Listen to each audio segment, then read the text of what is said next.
Extreme Grimes. Written and narrated by Alan J. Walton. Hello? Hello? H.Grimes speaking. How may I help you? Oh, hello, Mr. Grimes. I'm sorry to disturb you, with it being Sunday and all. Who's bleeding speaking then? Oh, it's James Coleshaw. Who? James Coleshaw, Mr. Grimes. What do you want then?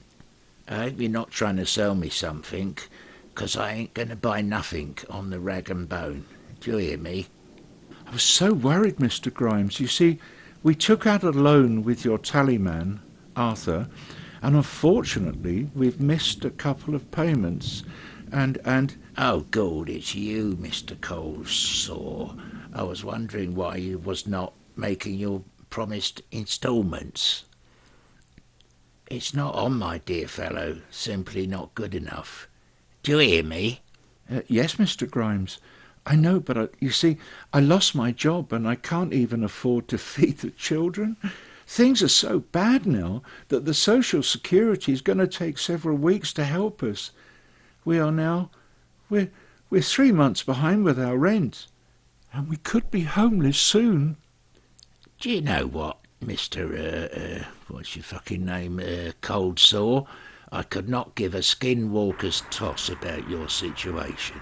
You got to remember, if you don't have the money, then don't bleed and take out loans. It's as simple as that, dear chap. I would add that I'm not an unreasonable man, and I always try to do what's right. My grandfather learnt me to be kind to people when they need help, but to be 3 months behind in your payments is simply not good enough. Do you hear me? Yes, Mr. Grimes. Listen, to help you out, I'm going to give you a little more time to pay. Shall we say, midnight tonight? All right. Mr. Grimes, I can't possibly find the money by then. It's just impossible.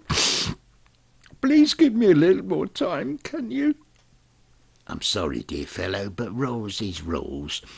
And if I should appear weak to others, then how could I run my business? I ask you. Oh, Mr. Grimes, you can have my car. I knows that. Was going to have it anyway.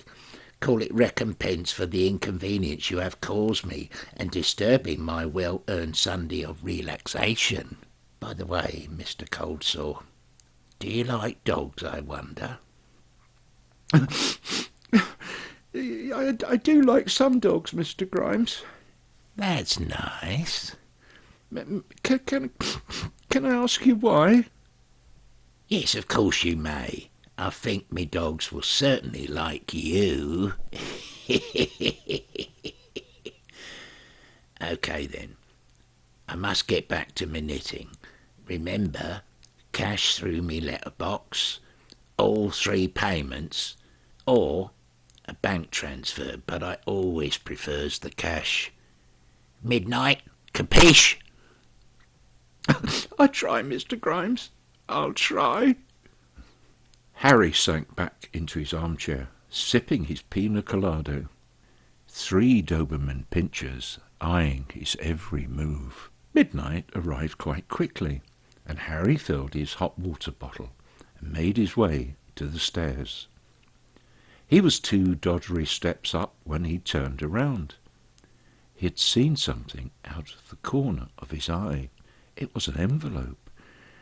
Excellent, he thought. He reached down and collected it off the doormat. It was rather thin, he thought, not a good sign, unless, of course, it was a cheque. Better than nothing.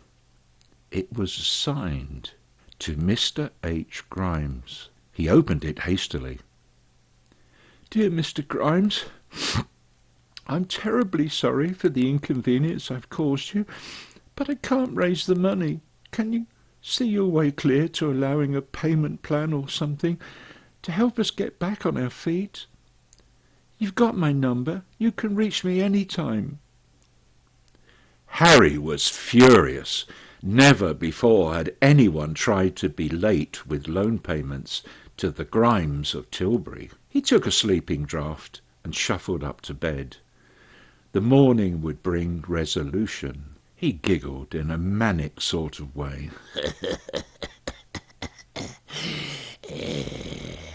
As the cloak of Morpheus slowly swept over him, and peace engulfed him, as 3 doggies chewed their bones beside the bed.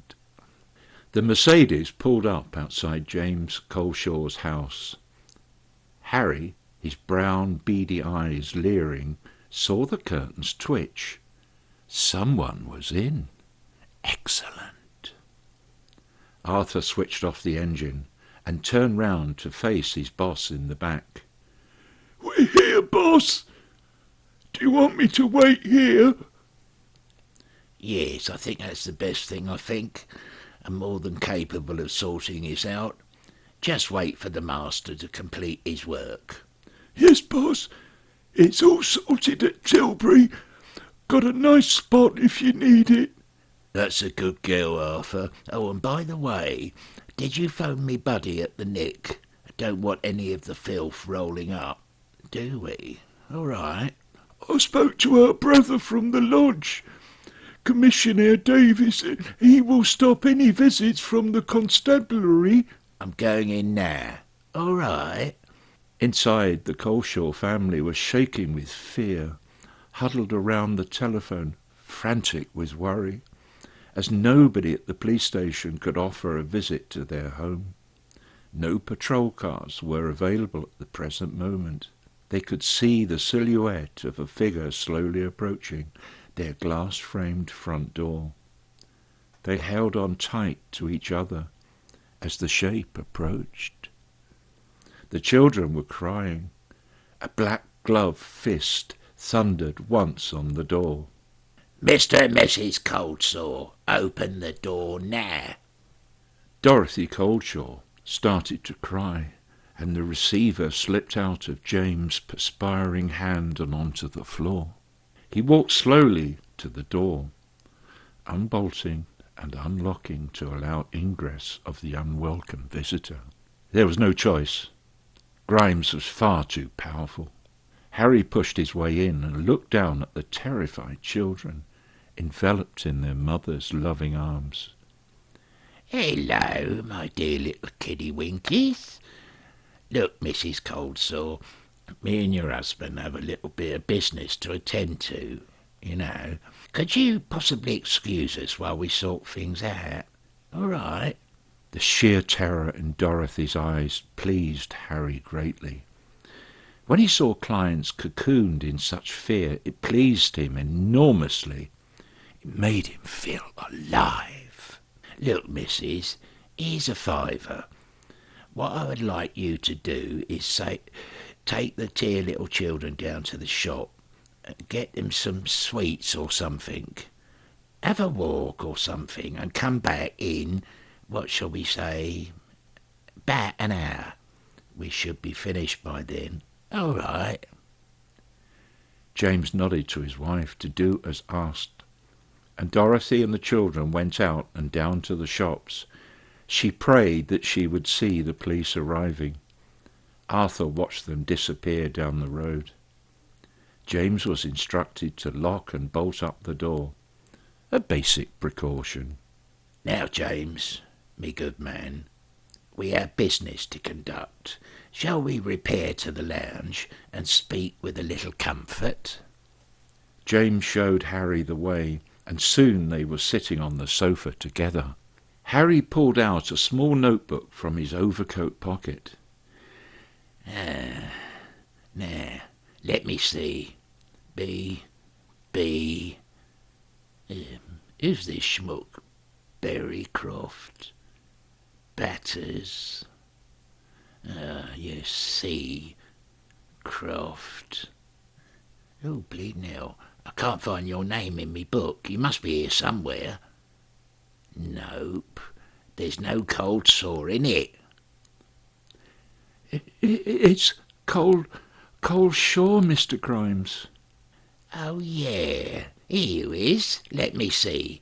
Original sum advanced was 500 nicker. Monthly payments is £65 per month. Number of payments to allow for interest is 27. So that means you immediately owe us £195 now. Interest will accrue, and because of this being a serious default, there's been a penalty charge of 215 nicker. All right. But that's not what we agreed. I've got bad eyesight, and because the writing was so small, your tallyman kindly filled it in for me. Which one of me finance companies did you sign up with then? Was it New Day with Grimes Limited? Or perhaps it was Herring Finance Limited? Oh, it was definitely Herring Finance. I remembered the image of a salmon at the top of the form, Mr. Grimes. I can't pay, sir. I have nothing. I can show you my bank statement if that helps. You will pay all the outstanding. However long it takes you. I'll have the car, like I said, anyway, for all the inconvenience and additional administration. Give me the bleeding keys and I'll get Arthur to collect it in the evening. This evening. All right. Now, some finance companies like to impose financial penalties for late payments. We do too. But as you will have noticed, maybe not, you did not notice because of your peepers, but we could also have a punishment clause, and we have to impose this, you know. If we don't, then people will think we're a pushover, which we're bleeding not. That way, all clients coming into our fold are aware that they dare not be late with their payments. But you can't do this, Mr. Grimes. I'll phone the police again. Listen here, the filth won't come. I've got connections at the highest level. I like to call them me brothers. All right. Harry pulled out his mobile phone and dialed Arthur outside in the murk. Arthur, you can bring in the bag now. Methinks I'm ready. Now, Mr. Coldsore, go and unlock the front door, there's a good chap, and make sure you lock it up proper after. Arthur is bringing in some instruments. Don't try and run away. Arthur will shoot you if you try. Have no doubt. Arthur handed James the large brown bag and went back to sit in the car. He was pleased that he was not in on this punishment, as he was still rather queasy from a long drinking session the night before. With a clunk, Harry dropped the bag onto the coffee table, opened it to reveal a plethora of strange-looking and sort of medical-type instruments. James was now shaking with pure terror as Harry placed the instruments down in front of him.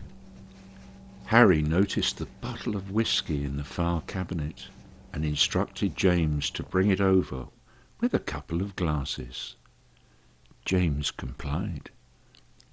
Now, we shall have a little drink together before, you know.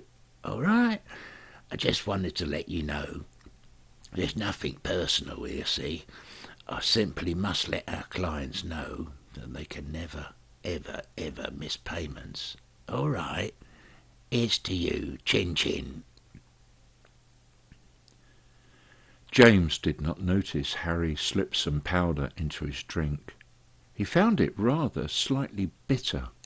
It did not take long for the drug to course through James's veins and shut down his thoughts, and very soon everything was inky black. End of part 1.